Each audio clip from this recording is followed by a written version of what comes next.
Good morning, everybody. We'll go ahead and kick this off today. My name is Lori Smith. I have been with Direction Home for, 10 years. I'm just going to do a couple quick housekeeping notes for everybody in the room and those of us who are joining us on Zoom. Thank you very much to those folks as well. First thing we want to look at as this slide you're seeing now. So this is just for our Zoom participants. So we want to make sure that your name is visible.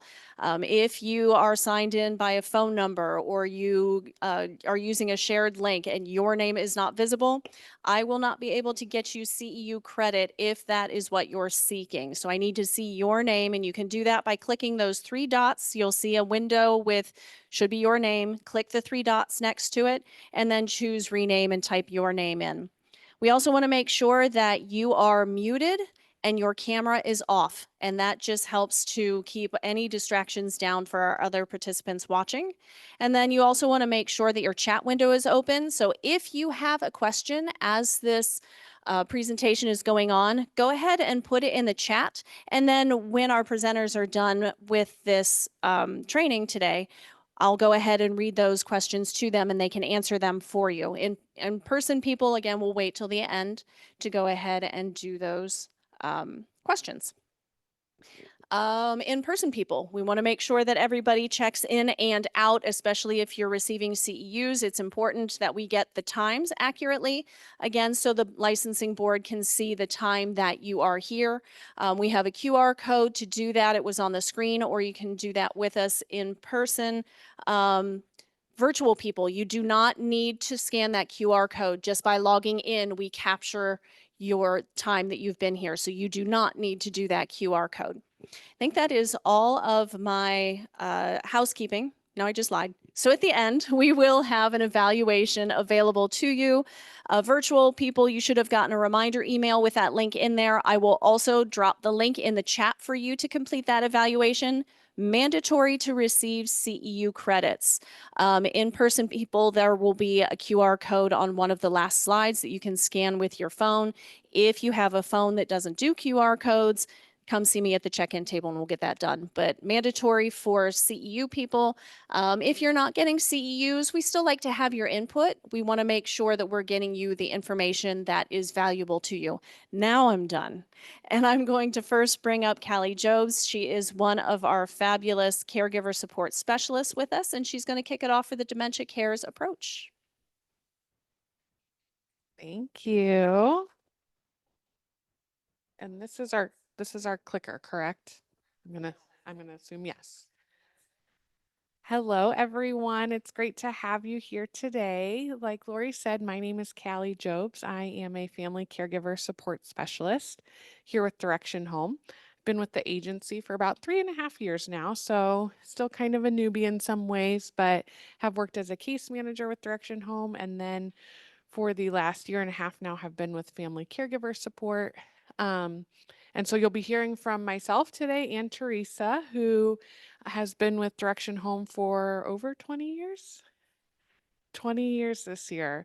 So has a wealth of knowledge and experience and has been running our family caregiver support program for many years now.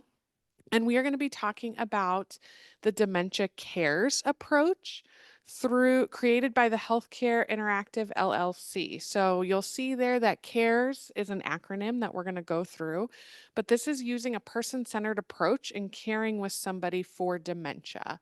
So we're going to talk through what that looks like, what it means to use a person-centered approach, what each of those letters stands for, and what that looks like practically for caregivers. Okay, so really the building block, the foundation of this approach is using a person-centered approach. And so what that means is that we're really focusing on the person that we're caring for. And a phrase that you'll hear us say a lot is honoring their self-determination to inform how we care for them, both in practical ways, how we interact with them, things like that. So there are 4 important aspects of using a person-centered approach that I'm going to go through here quickly before we get into those practical care steps. Number 1, getting to know the whole person.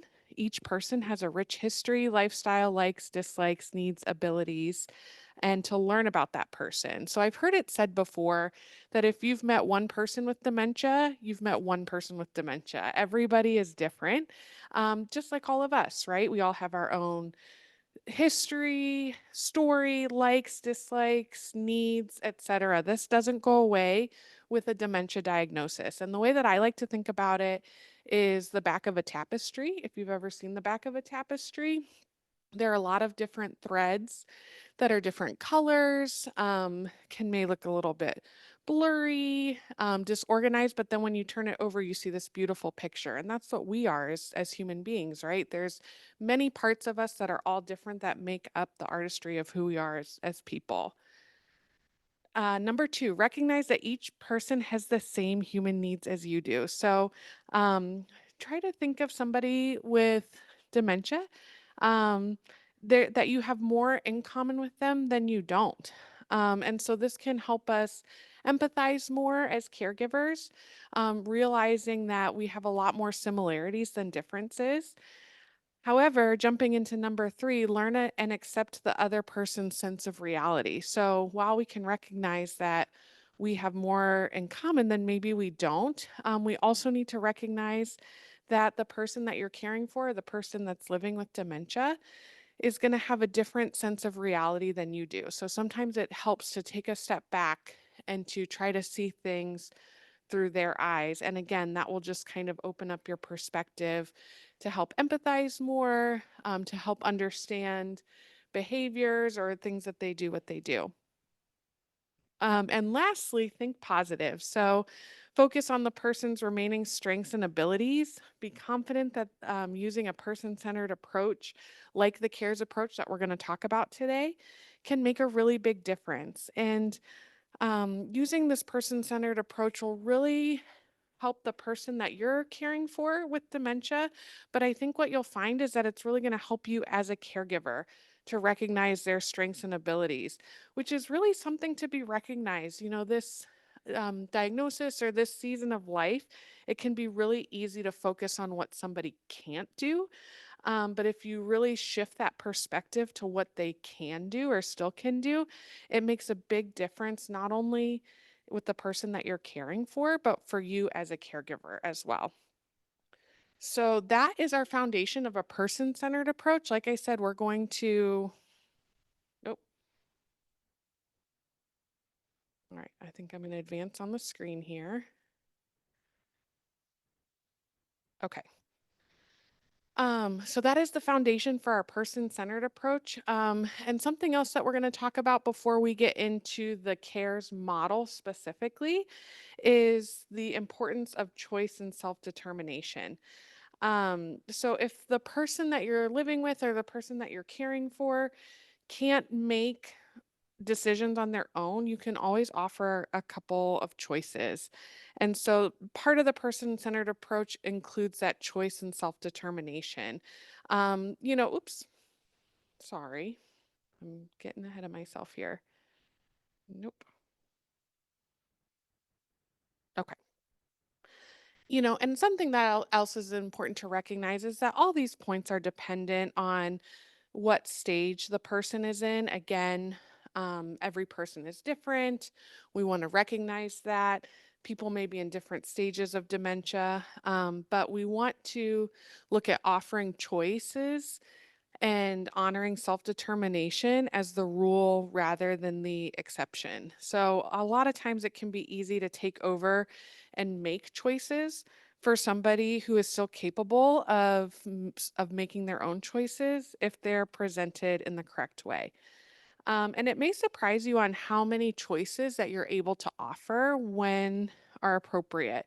And again, we'll kind of talk through that a little bit, but even in the day to day with choosing what to wear, choosing where to sit, things like that.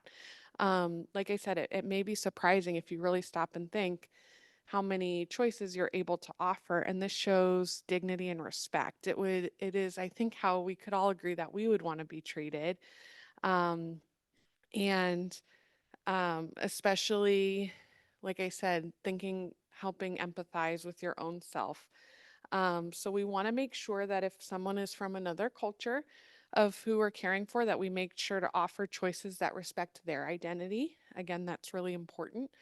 Um, and that even if someone is in a place where they can't make the final decision by themselves, allow the options to offer opinions on larger things such as finances, healthcare, things like that.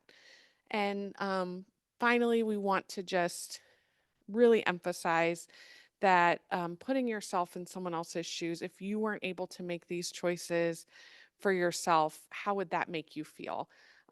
Or again, treating somebody the way that you would want to be treated is the foundation of the person centered approach and honoring self determination. So, really try to give the person you're caring for as much self determination as possible. So, those are things to keep in mind as we go through the Dementia Cares approach. I'm going to turn it over to Theresa now, who's going to talk about each one of these and what that looks like with caregiving. Thank you, Callie. That was great. I loved all your examples. Wonderful. It's so much easier to understand a process when you have examples. And I'm sure that everyone on this presentation today has several examples that they could share as to how to connect with the person or what has not worked in the past. So let's dive into the CARES acronym. C stands for connect with the person. A stands for assess their behavior after you've made that connection. R is respond appropriately. E is evaluate what works. And S is share with others.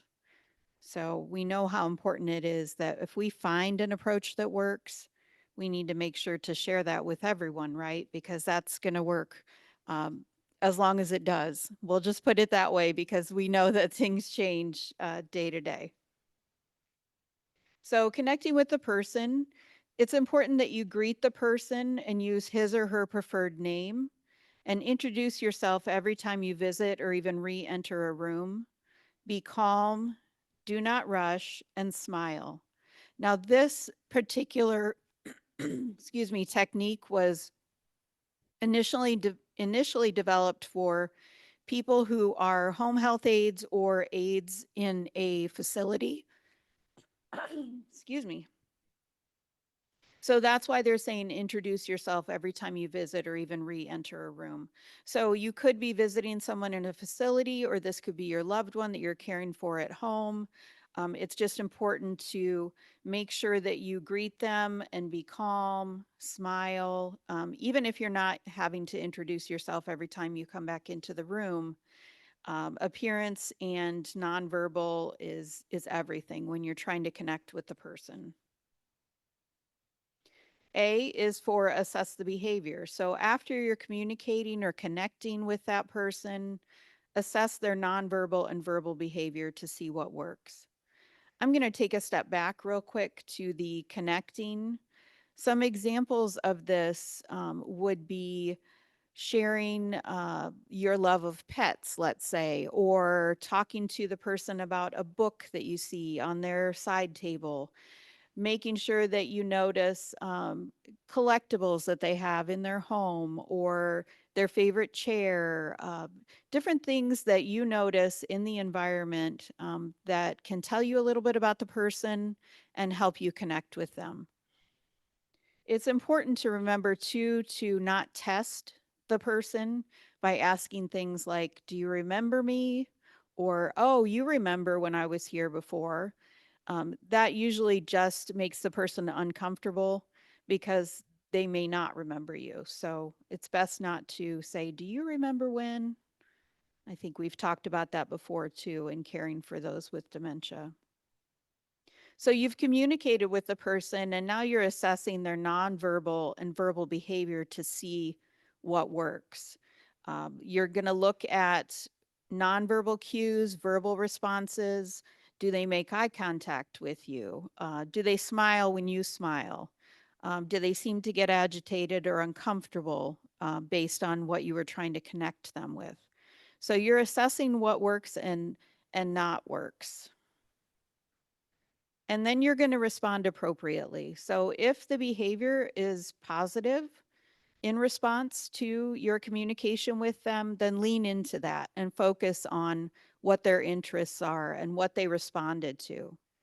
Always include the person in the conversation, even if you think they do not understand, because they may understand. We really have no idea exactly what they're thinking or what they're able to process. Even if they're nonverbal, they could still be processing everything accurately. And I think it's important too to make sure that that approach is, again, not rushed, smiling, positive, because as we know, that even with those of us who don't have dementia, that is typically a good way to connect with a person, right? So continue to talk about meaningful things with the person in his or her life, and that is a great way to make that connection. Like I said before, pets or collectibles, different things that you can weave into the conversation, even if you're there, let's say, to do an assessment on someone, there's a way to continue to keep that person involved. And then evaluating what works. So watch for nonverbal indications to see if the person is uncomfortable. Ask them if they have a question about who you are or why you're here. And then always smile and say goodbye and use the person's name again.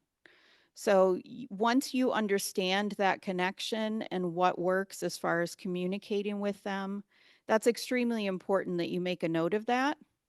And then you can share that with others, which is the S in CARES. So it's important to share what you've learned with other people. And this may be a quote unquote care team that you have. You can write it in the chart if that's appropriate. You can write down, let's say you're a family member caring at home for someone and you need to leave. You could write down what works for that person and post it on the refrigerator. It could be something as simple as talk about this subject, don't talk about this subject. It could be a favorite TV show, a favorite topic, favorite pets, collectibles, things like that that I've already mentioned. So the important thing is to share that as a success with others so that they can continue to make that connection with the person as well. Another example would be you notice the person feels more comfortable when you make eye contact and direct questions to them, even though the caregiver is the one answering those questions. So again, like Callie mentioned, it's mostly bottom line about determination and respect to the person that has the disease, whether they can communicate or not. So the CARES approach can help you look at the way a person with dementia sees or experiences a situation. It can help you respond in a way that makes sense to him or her, help you have more moments of success with people who are living with dementia, and help make your job more successful and the life of the person that you're working with more successful and rewarding. Again, Callie mentioned this, but see their sense of reality, which may help how you respond. It's definitely going to be individualized. We know that dementia and all of its progression is unpredictable. And hopefully with this approach, you'll see more moments of success. And the way that you manage or monitor that success is connection, relationship building, and getting practical tasks completed. It also makes your job more enjoyable and rewarding, and it focuses on success for you as a caregiver. Here's an example of what to ask a caregiver if you are going into the home, let's say as a care manager or a visitor. Ask them something that they could have ready for you, maybe again on the refrigerator, or maybe they send you an email with this information.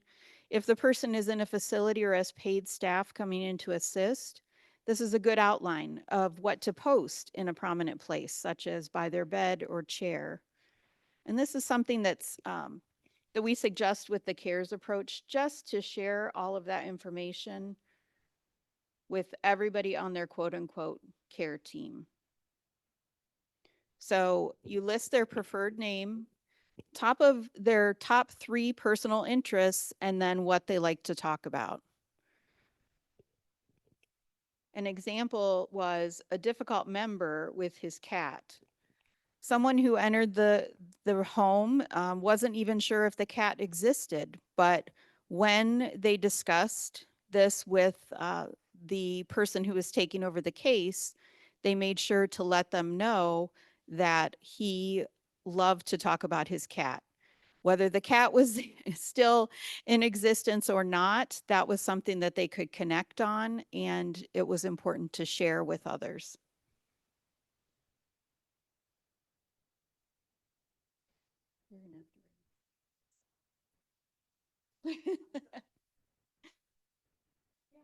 Okay. Okay, Callie will take over the next few slides. Thank you. You're fine. Thanks, Teresa. No, thank you. You know, as Teresa was talking, and we're talking about using the CARES approach and how treating people really the way that you wanted to be treated. I hadn't thought of it in this way before, but I was thinking, man, what would, even as somebody who is not living with dementia, how much of a difference does it make if somebody walks into the room, smiles, makes eye contact, addresses you by name? That's something that we all would appreciate, right? Not just somebody who um, is living with dementia. And so then take that into their sense of reality as far as somebody who maybe does have a lot of people coming in and out of their home or their room if they're in a facility, how much more important that is to really take those principles that Teresa talked about, to connect with the person and to really make an effort to show them that you see them for who they are. And I wanted to go back briefly to this slide of I just love the preferred name, the top 3 interests, and talk to me about. And when this is a brief format given by the Healthcare Initiative, again, the organization that put together this approach. And when Teresa and I both took the course and were certified in Dementia Cares, we were looking at this, and they really did, as she mentioned, talk about using this in a place where somebody is maybe in a facility where they have different nurses, nurse aides, dietary, all the people that are there to support the person coming in and out. But then as she and I were talking about it, in context of any sense of caregiving, we thought, wow, wouldn't this be helpful if you're caring for somebody, you're caring for your loved one in your home, you still have people that are coming in and out, and how helpful this would be for a case manager that's coming in, or physical therapists, occupational therapists, or even other family members who are not living with that person every single day. Things can change, or, it just may be helpful to have that as a basis of what they're interested in, even in this moment or this week. And so this is something we really liked the idea of using in the home. And the example she gave of a member that with the cat, that was actually a member that I worked with when I was a case manager. That was a really, really challenging case. Had a really hard time. This particular person had a really, really hard time connecting with people. But he loved his cat, and he would get escalated quite often. And anytime I would mention his cat, it was amazing just to see his mood, just the de-escalation that would happen. But also, he would perk up, he would brighten up, and that was such a joy to see, when you saw somebody that was struggling in other ways. Just that he really enjoyed talking about his cat. And so, like Teresa said, that sharing with others was so important. When I ended up transferring the case, I told his next care manager, listen, if he's escalated, or even if he's not, and you just want to build relationship and build connection with him, talk to him about the cat. And like she mentioned, I actually never saw the cat, which can be typical, right? Cats can hide. But it didn't matter, right? It didn't matter if the cat was under the bed or maybe he had lost that cat a number of years ago. What mattered to him and his sense of reality was that he loves talking about her. And that made a huge difference in my relationship, my professional relationship with him. So, again, this is something that's so simple, but can have a really big impact.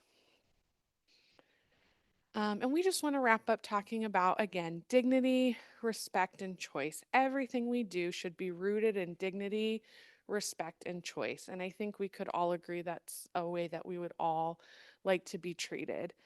Um, this is really one of the most important concepts of the program, and sometimes can be hard for a caregiver to understand or easy to skip over as far as like Theresa said, going into a conversation and addressing the person directly, even if they seem confused. It may be, but including them in the visit because, or including them in the conversation because you never know where somebody's at, even if they're not responding.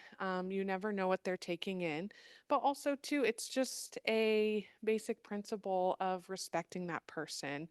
We know that this disease is fluid with good days and bad days, especially when you're in that middle stage. And so somebody may surprise you that they are able to engage more than what you think.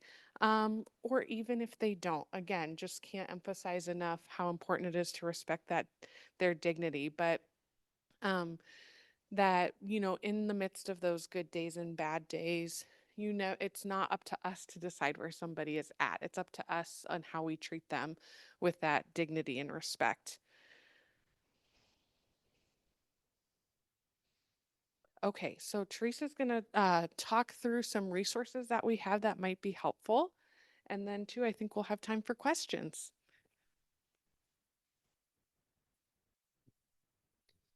So we wanted to let you know about Direction Home resources in case you're not aware. Our agency covers Stark, Summit, Portage, and Wayne counties, and we contract with community agencies to provide services such as home care aides or adult day centers, home delivered meals or emergency response system, the buttons in case you fall. If you are interested in receiving any of these services to help you maintain independent in your home as long as possible, you can reach out to our Aging and Disability Resource Center, and I've got the number on the slide right there. I also encourage you to visit us online. Our website is a wealth of information. It's dhad.org. And you can click there on I am a caregiver, scroll down and see all of our noontime knowledge events that we've had in the past and coming up for the future. There's also a wonderful link on the website to connect with Active Daily Living, which is going to give you several tips and tricks, as far as caring for your loved one. It could be how to keep them safe at night, or what's the best approach when someone doesn't want to take a shower, different things like that. That's under our Active Daily Living. It has videos, it has articles, it refers to books, etc., but also has a newsletter that you can sign up for as a caregiver that will come into your e-box once a month or so, and it's going to give you articles and information about how best to be a caregiver.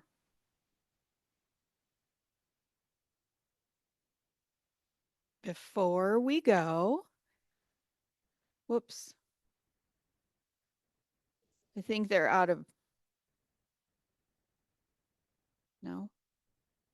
Trying to get to the family caregiver support slide. Oh, thank you, Lori. Sorry. Okay.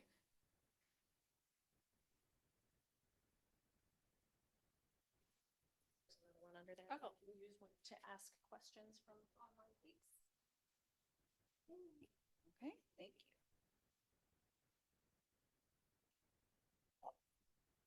Okay, so what you see on the screen now is a QR code for the evaluation. Again, mandatory if you are receiving CEU credit. For those of you online, if you would also like to click the link that I dropped into the chat window, you can also access the evaluation that way. That link or QR code will be live until 5 o'clock today. So just if you could take just a few seconds to complete that evaluation, again, mandatory to receive CEU credit. If not, we just like to hear your input and have that so we can I can't talk today for the life of me, can continue to build these great sessions. Everybody in the room able to get that? Yeah, I was gonna say, if not, I can have a link at the check-in table as well.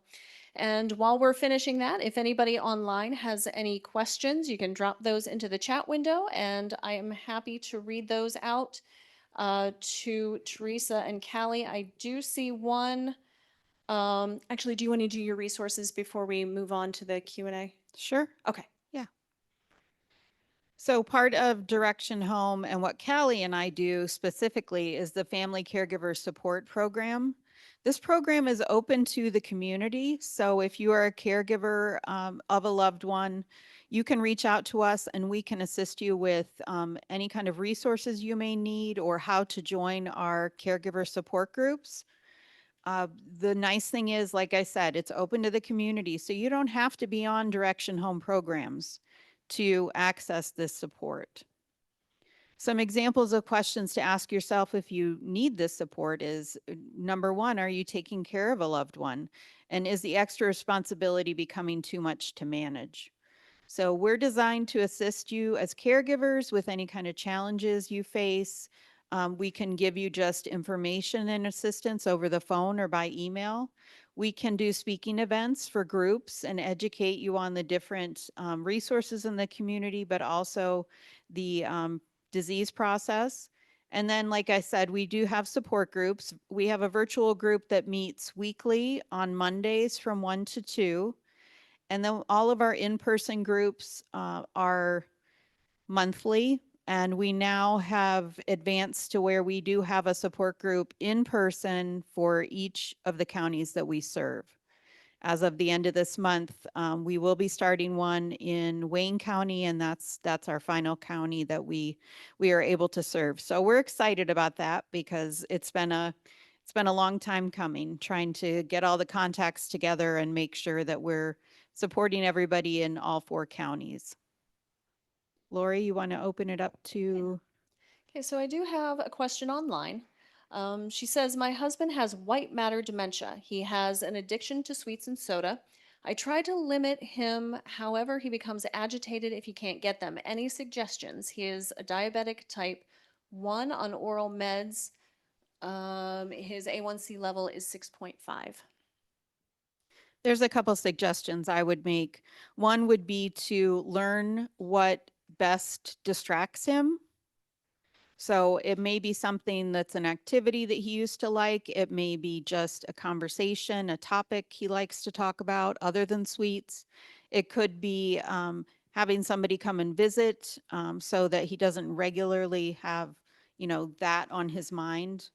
A lot of times people with dementia will turn to sweets because their taste buds are no longer what they used to be. So they really want something that they can truly taste.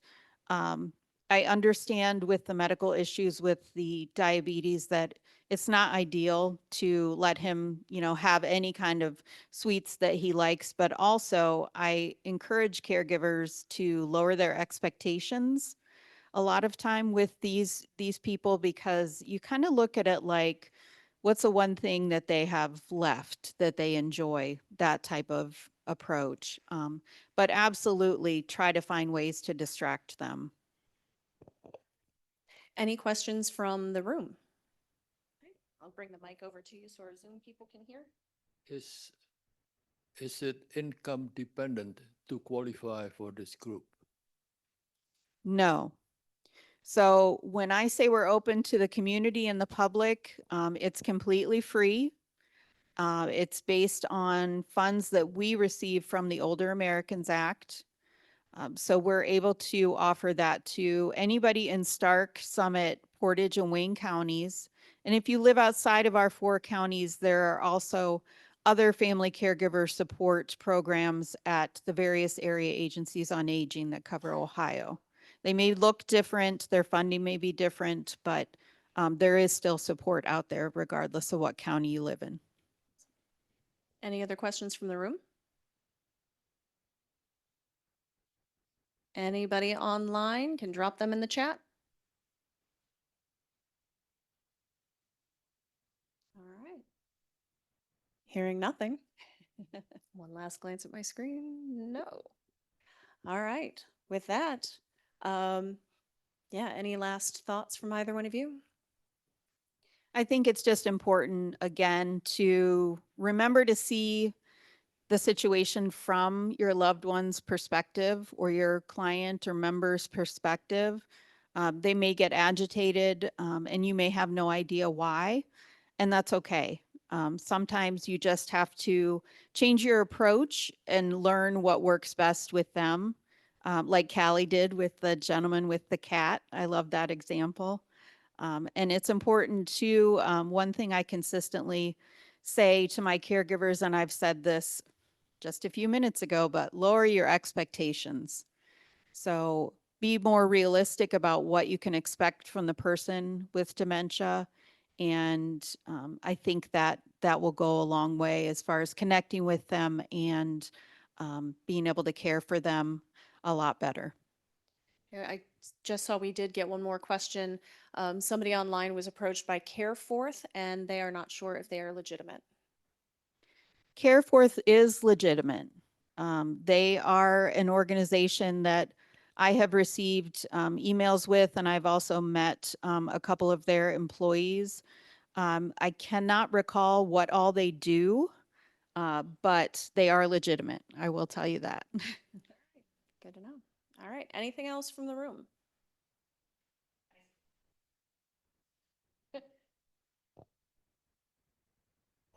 I spoke with someone yesterday that had a loved one with Parkinson's disease. Can they use this program as well? You know, the caregiver was needing to go places and do things, and she was afraid to leave him. Yeah, that would be a perfect example of somebody who would need to contact our Aging and Disability Resource Center. Then they can get a free assessment with one of our nurses in home to see what they may qualify for. I always say, you know, there's no obligation to enroll, so go ahead and call and get that free assessment. Because if they don't qualify for programs through our agency, at the very least, the nurse can give them resources and also information that they may want to use in the future. Now, when it comes to the family caregiver support, regardless of the person you're caring for's medical diagnosis, you are welcome to participate in our caregiver support groups. So that's one thing I love too, that it's open to the community, but it's also open to all kinds of, you know, different medical conditions and diagnoses. We found that regardless of what the person is dealing with that you're caring for, the caregivers all have something in common and can learn from each other and connect and support each other regardless of the diagnosis. Any last questions? All right, so I will say just a couple of things. All of these sessions are recorded. So if you want to review or if you know somebody who would benefit from this information or any of the ones we've already done, we have them posted to our webpage. So if you go to www.dhad.org,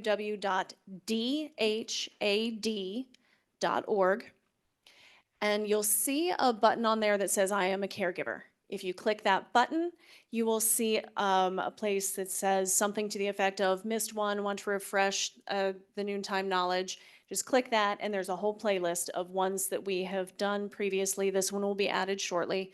So you can always watch those. And that same site, that same page on our website also has our upcoming schedule. We are doing these all year long, every second Tuesday of the month from 11 to noon.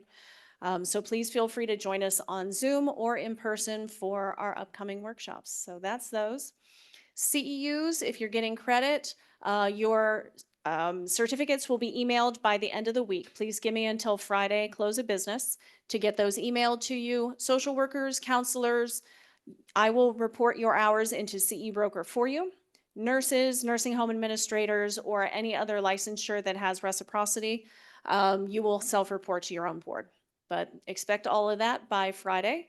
And I think that is it. So thank you. Thank you. Yeah, keep us.